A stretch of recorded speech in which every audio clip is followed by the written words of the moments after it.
اور پھر کہتے ہیں کہ نبی پاک علیہ السلام نے مجھے، حضرت عبداللہ بن سلام کہتے ہیں میں وہاں سے رخصت ہو گیا، اسی شام کو باغیوں نے آپ کو شہید کر دیا۔ تو حضرت عثمانی غنی رضی اللہ عنہ کے عشق رسول کی بات کی جائے، آپ کے اتباع رسول کی بات کی جائے، نبی پاک علیہ السلام کی سیرت پہ چلنے کی بات کی جائے، 12 سال خلافت ہے، اور سب سے طویل جن خلیفہ راشد کی اتنے نرم طبیعت ہیں، اتنے حلم والے ہیں، اور اس کے باوجود اتنی طویل آپ کی خلافت ہے، کتنے صاحب تدبیر ہوں گے، کتنے صاحب حکمت ہوں گے، فتنے بھی بڑے اٹھے۔ حضرت فاروق اعظم رضی اللہ عنہ کی شہادت کے ساتھ ہی فتنے اسلام میں پیدا ہونا شروع ہو گئے تھے۔ اب ان کا مقابلہ بھی کرنا، داخلہ معاملات، خارجہ معاملات، ان تمام کو ڈیل کرنا، یہ واقعی فراست عثمانی ہے، حکمت عثمانی ہے، تدبیر عثمانی۔ عشق رسول کے حوالے سے جو ہماری بات ہو رہی تھی، اسی میں یہ جو محاصرہ ہوا تھا، اس میں جب بات آتی ہے کہ حضور اجازت دیں کہ ہم ان سے جنگ کرتے ہیں، انہیں ابھی بتا دیتے ہیں کہ ہمارے تلوار کی دھار کیا ہے، یہ کیا محاصرہ کریں گے، حضرت عثمان غنی کہتے ہیں میں حضور علیہ الصلوۃ والسلام کی شہر کی بے حرمتی ہونے نہیں دوں گا، یہاں خون ریزی ہوگی، یہ مجھے گوارا نہیں۔ اچھا، پھر بات کر دی گئی کہ پھر حضور آپ ایسا کریں، یہاں سے ہم راستہ بناتے ہیں، آپ یہاں سے تشریف لے جائیں، کہ میں حضور کا شہر چھوڑ کے نہیں جاؤں گا، واہ، مطلب جان دے دوں گا۔ جو بات ہوئی کہ جب اختیار بھی دیا، وہ بھی نبی پاک علیہ الصلوۃ والتسلیم نے ان سے وعدہ کیا تھا، حضور نے ان کو بتایا تھا اللہ تمہیں ایک قمیض عطا فرمائے گا، اشارہ تھا خلافت کی طرف، اللہ تمہیں خلیفہ بنائے گا، تم سے ظالم جو ہے نا وہ اس کو چھیننا چاہے گا مگر تم نے دینی نہیں ہے، اللہ اکبر، یعنی خلافت آپ نے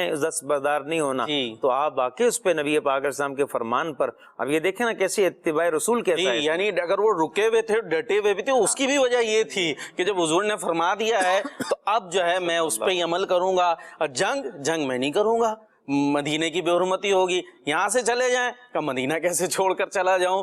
تو یہ عشق رسول کے بڑے انداز ہمیں حضرت عثمان غنی رضی اللہ تعالیٰ عنہ کی سیرت میں نظر آتے ہیں۔ اللہ تعالیٰ ان کا فیض ہمیں عطا فرمائے۔ اور یہاں میسیجز تو ماشاءاللہ ایک تعداد میں جمع ہو چکے ہیں، اور ہمارے ظاہر ایک تعداد میں سپتر بھائی کے لیے میسیج موجود ہیں۔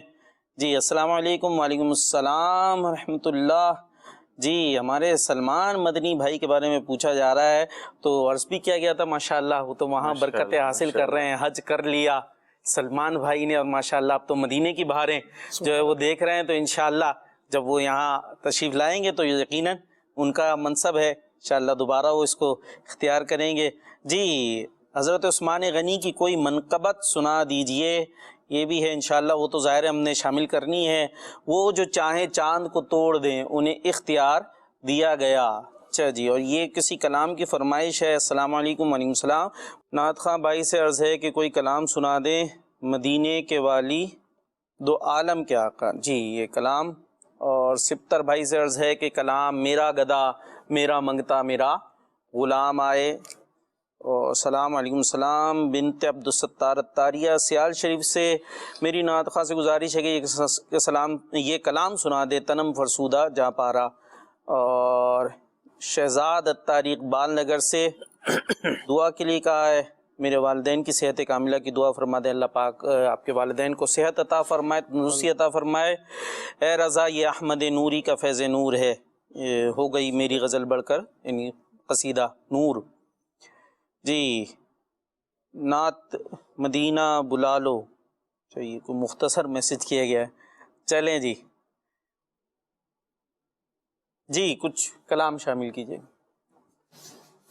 صلو علی الحبیب صلی اللہ تعالی علی محمد صلی اللہ علیہ وسلم۔ مدینے کے والی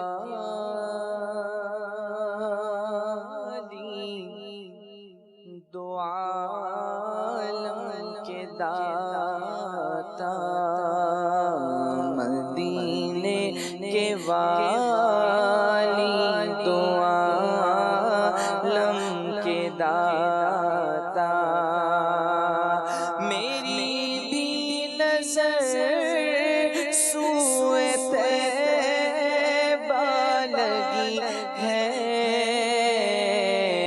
مدینے کے والی دو عالم